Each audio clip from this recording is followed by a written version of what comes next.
guys at naghihintay kami dito sa school. At itong anak ko malikot. Yan, takbo-takbo, sige. Magtakbo-takbo pa kayo anak, sige. At nag-i-enjoy sila sa kanilang paligid. Natutuwa sila. Takbo sila ng takbo, hinayaan ko na. Okay, at di mapigilan eh. Kaya enjoy nila ang kanilang pagiging bata. Ano, ba?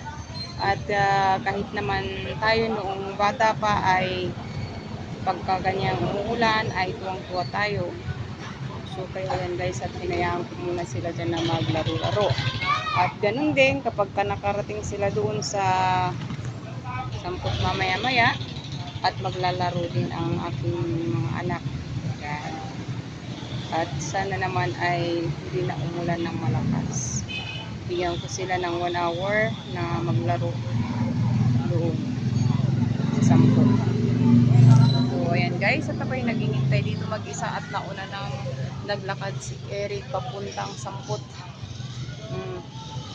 So ayan, at ako'y mabuti at lagi ako nakabalangkot sa panahon na ito, buwan na ito, at ang pabugso-bugso kasi ang weather guys. Minsan ambon, minsan biglang uulan ng malakas.